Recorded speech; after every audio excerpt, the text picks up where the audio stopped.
ಯೆರೆಮೀಯನ ಪ್ರವಾದನೆಯ ಗ್ರಂಥ 1ನೇ ಅಧ್ಯಾಯ 5ನೇ ವಾಕ್ಯ.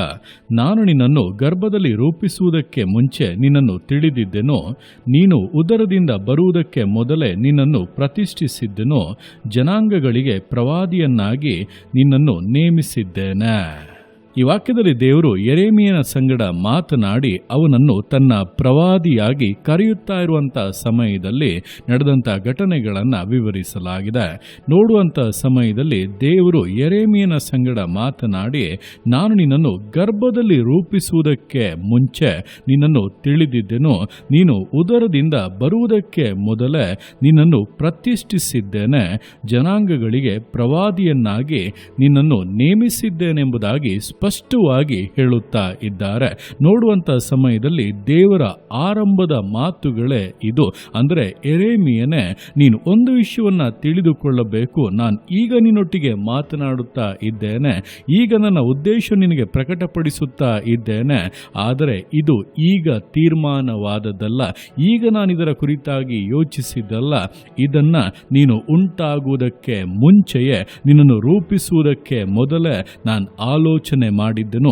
ಈ ಕಾರ್ಯಗಳನ್ನು ನಿನ್ನ ಮೂಲಕವಾಗಿ ನೆರವೇರಿಸಬೇಕೆಂಬುದಾಗಿ, ನಿನ್ನನ್ನು ಈ ರೀತಿಯಾಗಿ ಉಪಯೋಗಿಸಬೇಕೆಂಬುದಾಗಿ, ನನಗೋಸ್ಕರ ಪ್ರಯೋಜನ ಪಡಿಸಿಕೊಳ್ಳಬೇಕೆಂಬುದಾಗಿ ನಾನು ಆಲೋಚಿಸಿ ನಿನ್ನನ್ನು ನೇಮಿಸಿ, ಅಷ್ಟು ಮಾತ್ರವಲ್ಲ ಪ್ರತಿಷ್ಠಿಸಿ ಕೂಡ ಇಟ್ಟಿದ್ದೆನು, ಅದನ್ನು ಈಗ ನಿನಗೆ ಪ್ರಕಟಿಸುತ್ತಾ ಇದ್ದೇನೆ ಎಂಬುದಾಗಿ. ಅಂದರೆ ನಿನ್ನ ಕುರಿತಾಗಿರುವಂಥ ನನ್ನ ಉದ್ದೇಶಗಳು ನಿನಗಿಂತಲೂ ಕೂಡ ಮೊದಲೇ ಇದ್ದವುಗಳು ಎಂಬುದನ್ನು ಸ್ಪಷ್ಟವಾಗಿ ತಿಳಿದುಕೊಳ್ಳುವಂತೆ ದೇವರು ಮಾತನಾಡುತ್ತಾ ಇದ್ದಾರೆ. ಈ ದಿವಸಗಳಲ್ಲಿ ನಮ್ಮ ಜೀವಿತಗಳಲ್ಲಿ ಕೂಡ ದೇವರೊಂದು ಉದ್ದೇಶವನ್ನು ಪ್ರಕಟಿಸುವಾಗ, ಈ ಒಂದು ಕಾಲಕ್ಕೆ, ಈ ಒಂದು ಜನಾಂಗಕ್ಕೆ ದೇವರು ಅದನ್ನ ಆಲೋಚಿಸಿ ನಮ್ಮನ್ನ ಕರೆಯುತ್ತಾ ಇರುವುದಲ್ಲ, ನಮಗಿಂತಲೂ ಮೊದಲೇ ದೇವರು ಈ ಆಲೋಚನೆಗಳನ್ನು ಮಾಡಿ ನಮ್ಮ ವಿಷಯವಾಗಿ ಈ ರೀತಿಯಾಗೆಲ್ಲ ಯೋಚಿಸಿ ಅದನ್ನು ಈ ಒಂದು ಕಾಲದಲ್ಲಿ ನಮಗೆ ಬಹಿರಂಗ ಪಡಿಸುತ್ತಾ ಇದ್ದಾರೆ.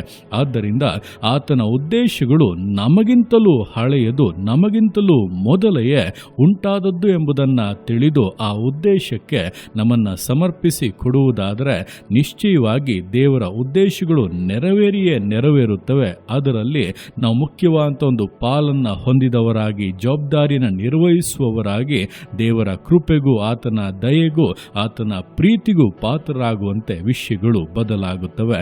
ಆದ್ದರಿಂದ ಈ ದಿವಸಗಳಲ್ಲಿ ದೇವರೊಂದು ವಿಷಯವನ್ನು ಪ್ರಕಟಿಸುವಾಗ, ನಿಮ್ಮನ್ನೊಂದು ವಿಷಯಕ್ಕೋಸ್ಕರ ಕರೆಯುವಾಗ, ಅಯ್ಯೋ ಏನೋ ಏನಾಗುತ್ತದೋ ಹೇಗೆ ಎಂಬುದಾಗಿ ನಿಮ್ಮ ಯೋಚನೆಗಳಲ್ಲಿ ಮುಳುಗಬೇಡಿ. ದೇವರು ಎಲ್ಲವನ್ನು ಕೂಡ ಯೋಚಿಸಿದ್ದಾರೆ, ಉದ್ದೇಶಿಸಿದ್ದಾರೆ, ಅದನ್ನು ನೆರವೇರಿಸಲೇಬೇಕೆಂಬುದಾಗಿ ತೀರ್ಮಾನಿಸಿದ್ದಾರೆ. ಅದರಲ್ಲಿ ನಿಮಗೂ ಕೂಡ ಒಂದು ಪಾಲನ್ನು ಇಟ್ಟಿದ್ದಾರೆ. ಆ ಪಾಲನ್ನು ಸ್ವೀಕರಿಸಿಕೊಂಡು ಜವಾಬ್ದಾರಿಯಿಂದ ಕಾರ್ಯಗಳನ್ನು ಮಾಡಿರಿ. ದೇವರು ಯೆರೆಮೀಯನ ಸಂಗಡ ಇದ್ದು ಅವನನ್ನು ಉದ್ಧರಿಸಿ ಎಲ್ಲ ಶತ್ರುಗಳ ಕೈಯಿಂದ ತಪ್ಪಿಸಿ ವಿಶೇಷವಾಗಿ ಘನಪಡಿಸಿದ ಹಾಗೆ ನಿಮ್ಮ ಸಂಗಡ ಇದ್ದು ನಿಮ್ಮನ್ನು ಉದ್ಧರಿಸಿ, ತಪ್ಪಿಸಿ, ಆಶೀರ್ವದಿಸಿ ಘನಪಡಿಸುವಂಥದ್ದು ಬಹಳ ಬಹಳ ನಿಶ್ಚಯವಾಗಿದೆ.